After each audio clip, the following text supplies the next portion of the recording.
Hola, clase. One of the best things I like about our new setup here is just being able to do some work outside, enjoying the sunlight and the fresh air. So here I am on my deck.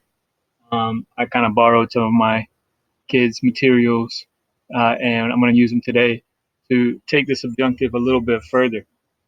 You guys already have a good grasp of the subjunctive. I enjoyed your videos last week on Flipgrid in which you explained the subjunctive. I thought you did very nicely, especially collectively. You guys all have very good elements. When you look at them together, we put the subjunctive together quite nicely. So I appreciate that. Um, this chapter takes the subjunctive a little bit further. We're not done with it yet. In fact, there's still more aspects to the subjunctive.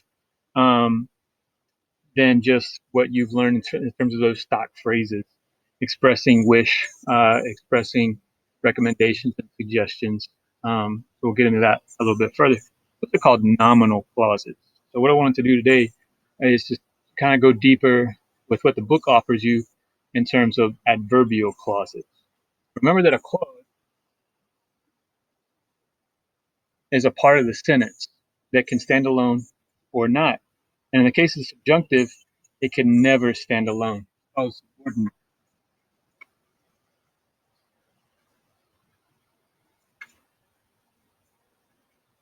The prefix sub means under. You have to have something with these clauses, just as you've learned previously, in order to say que busques o que limpies o que estudies. You need to start off with es importante que, es necesario que, recomiendo que, mis padres exigen que. That first part is a clause, but it's an independent clause. It exists, it stands alone, but subordinate clauses cannot.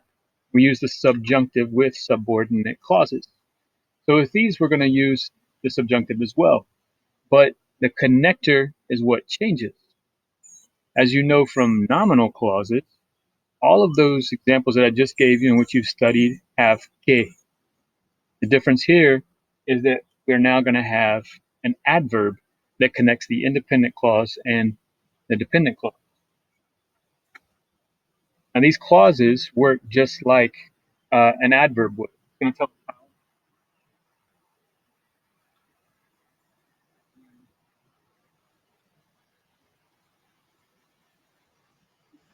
what or to what degree. It's going to modify a verb and adjective, just as it would standing alone as an adverb. The clauses that we're going to be looking at in this chapter in particular tell us when. Now, just because you're using these adverbs doesn't mean that you use a subjunctive. Go back to what you told me about the subjunctive last week, that there are actions that are hypothetical, that are uncertain. You don't know whether or not this person is going to do what you recommend or what you suggest. It's dependent on their actions, which are unpredictable. The subjunctive is also used to talk about impossible or improbable situations. And so in that way, they're conditional. And we'll talk about the conditional further down the road in this chapter. But now we're going to talk about how what somebody else does and when, more specifically, when they do it is going to affect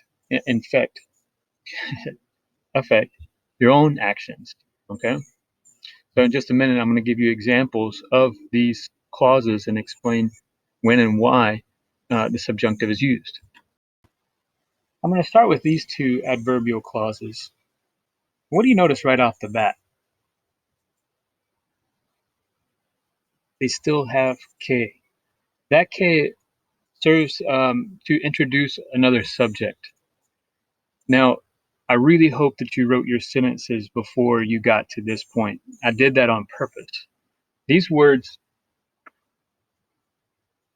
and phrases are not new to you, but using the subjunctive with them is.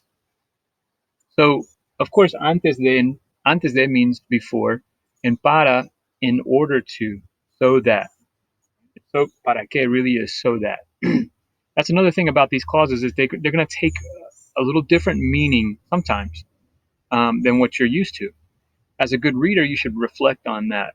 when you see something different, you see the subjunctive with this, and you've never used the subjunctive with these terms before. Why? Stop, pause, and ask yourself why the author might have done that. Antes de que and para que. Once again, que introduces a new subject. So hopefully, when you wrote your sentences and you use antes de or para, you didn't conjugate the verb. You didn't need to. When you use these, you've already established who you're talking about. Essentially, you have a subject already because this is a clause, right? This is just another part of your sentence. Whether it came before or whether it came after, it's sort of flexible. You've established who you're talking about explicitly or implicitly within that verb. But here we're introducing a new character. There's another subject. And what that subject does makes a difference on what you do, when you do it, or how you do it. Now, let me display that in terms of a timeline. You always have to think about verb usage in terms of time, because really the word for it in Spanish is tiempo verbal. And of course, tiempo means time. In this case, we're talking about tense. Tense essentially is time. So always think about it in terms of a timeline.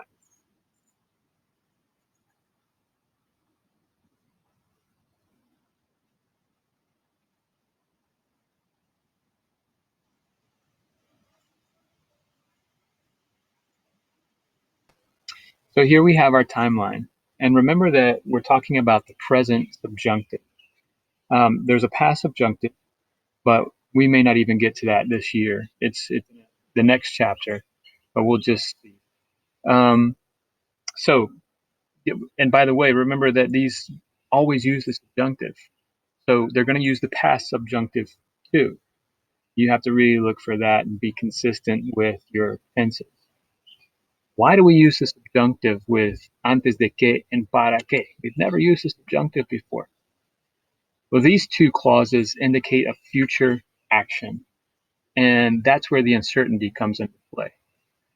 With the others, it's different, but of course, by the very nature of antes de que, it hasn't occurred yet. So I'm going to indicate the indicative with a closed circle. It's fact, right? There's a basis in reality there. And the subjunctive with an open circle because of the uncertainty. It hasn't been filled yet. Okay. So let me just use the example from the book. Apaguen los celulares antes de que empiece la clase. That example is actually the imperative commands. They take place in the present, but it's not a tense. Remember, it's a mood. Nevertheless, I'm giving a command for an uncertain future event. Apaguen los celulares antes de que empiece la clase. Now, we could get into an unnecessary debate and conversation about, well, the class begins at this time. We know it's going to begin, blah, blah, blah. Nevertheless, it hasn't, right? So there's still an element of uncertainty there. You can provide several different other examples. Llega al cine antes de que empiece la película. Again, there's schedules, whatever. Okay. Haz tu tarea antes de que lleguen los padres. Getting a little bit clearer. Do your homework before your parents get home. You don't know when they're going to get home, right? So there's uncertainty with that future action. Para que here, taken together, can still mean in order, but a lot of times we interpret it in English as so that. I'm telling you this so that you can master the subjunctive. I don't know whether you will or not. Subjunctive is hard. Pero yo enseño esto para que ustedes aprendan mejor el subjuntivo. You see? It's a future event that I'm not sure will happen because it depends on you. And when an action depends on somebody else, well, of course, there's going to be uncertainty there. Right? When you take out the que, you don't change the subject. You can control how that's going to affect that one subject. Yo estudio para sacar buenas notas. I study to get good grades. I'm going to get them. I'm going to study. I can control both events. Now let's move on to the other clauses that aren't so clear. Here's the next set of adverbial clauses. Normally, I would teach these a little bit differently because you have a set of about 6 adverbial clauses that always take the subjunctive, and then 6 more, 4 are included here, that sometimes take the subjunctive. Once again, it's really important that you think about the dependency of one action on another, or the dependency of one subject on another. You see a couple of examples here that you're very well familiar with. You've never used it with the subjunctive. Cuando and después de. Now, después de has a que, as you would expect with the subjunctive. Cuando doesn't, although you can interpret this a little bit differently than when you've used it in the past. My son Xander, very eager to become a teacher one day.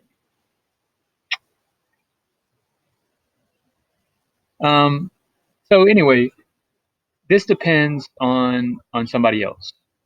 Okay. Let's take después de que.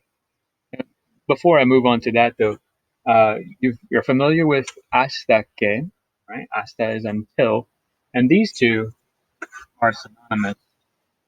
En cuanto and tan pronto como, as soon as. You know that from making comparisons, tan pronto como. Most people are more comfortable with tan pronto como than with en cuanto, but they're synonymous. So nevertheless, sometimes you use a subjunctive, sometimes you don't. Now, you never use a subjunctive with these in the past. Your book does a pretty good example of that, of giving examples why. We don't even know the past subjunctive, so that's just kind of a moot point. You use it with the present subjunctive, but not always. Let's start with the past. Cuando mis padres llegaron, comimos. When my parents arrived, we ate. We couldn't eat before they arrived. Let's say your parents were picking up takeout on the way home. And so they got there with the food, and you ate. That past action had to occur before the next action could occur. You can use the preterite, you could use the perfect.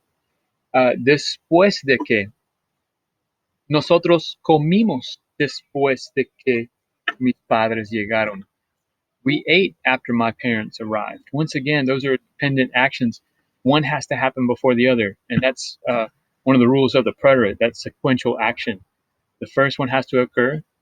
They have to have arrived, so they arrived, and after that, we ate. Makes sense, right? You can never use these with a past subjunctive, and we're going to revisit all of this if and when we get to that. With the present, though, you can use the subjunctive. And let's take a couple of examples. Tan pronto como mis padres lleguen, vamos a comer. As soon as my parents arrive, now I didn't say llegan, because we don't know when they're going to arrive. Again, these adverbial clauses affect the when aspect of an adverb. Tan pronto como lleguen, not knowing when, vamos a comer. Now that second part, that independent clause, what is that? Vamos a comer. That's the future. We've always known how to use the future using ir plus a plus an infinitive. We're going to learn the simple future very, very soon, and next week, in fact, and it's the easiest tense in Spanish. Past subjunctive is easy too, if you've got the past already down pat. That's a different story. All right. What's an example of when you don't have to use a subjunctive? Let's take hasta que, for example. Yo juego videojuegos hasta que la cena está preparada. That is a repetitious action. It's an action that's habitual and occurs often. I play video games until dinner is ready. Knowing that dinner is prepared. We eat dinner. Now, if you change it up and you say, esté preparada, you can do that too, but you're changing what you're saying. Okay. So let me go back to cuando. Cuando is going to change a little bit, very subtly. And this is where translation is really difficult because we don't have a different word for it. We just have to use the subjunctive. I know that's not confusing. I'm a little distracted right now, but let me see if I can make it a little bit clearer. Nosotros vamos a ir al cine cuando quieras. We're going to go to the movies when you want, cuando quieras. But it's not exactly that, right? Because I don't know when or if you're going to want to. So think of it this way. Vamos al cine cuando quieras can be interpreted as we're going to go to the movies whenever you want. When you use the subjunctive with cuando, you're saying whenever. Cuando sea, whenever it may be, right? Cuando sea. Cuando quieras, whenever you want. Buddy, recording, okay? Bugs. Let's revisit this a little bit in the future, and if you come to the meeting today, we can revisit it too. I gotta take care of this bug. It's critical. All right, take 14. Let's try this again. I wanted to point out something previously that is a little bit different in terms of the use of the subjunctive here. You've always known that you need two subjects, and I've stated that in this video, although for some of these, that's not the case. Just look at the two examples in your book with tan pronto como and en cuanto. They don't have two subjects, but it's dependent upon somebody else. So the first example goes, vamos a confirmar el viaje tan pronto como sepamos la tarifa. We're going to confirm and we will know, but we are dependent on something else telling us about this tax, la tarifa, right? And until we know that, which is hypothetical, it's future, so it's uncertain, a lot of probability there, a lot of conditions, then we're not going to confirm. So kind of breaks our fundamental rule of the subjunctive here. It's not often, but once again, you have to consider what's affecting that tense, what's affecting that action, and how you use it's going to affect the interpretation of it. Okay, Xander's inside right now, so I have to move fast and use our time wisely. I want to go back to the timeline. Previously, with antes de que, para que, I told you that the present action is true, is indicative, and the future action is the one in question. With these, the reverse is opposite. The future is certain, but it depends on someone else doing something before this happens. Bad choice of words, not before, right? Because before, well, forget that. I know what I'm going to do. I know what's going to happen. I know what the future holds. I just need this information first. I just need this to happen first. And that's what's uncertain. Okay? So, for example, some of you may have heard this one before. No vas a salir hasta que termines la tarea.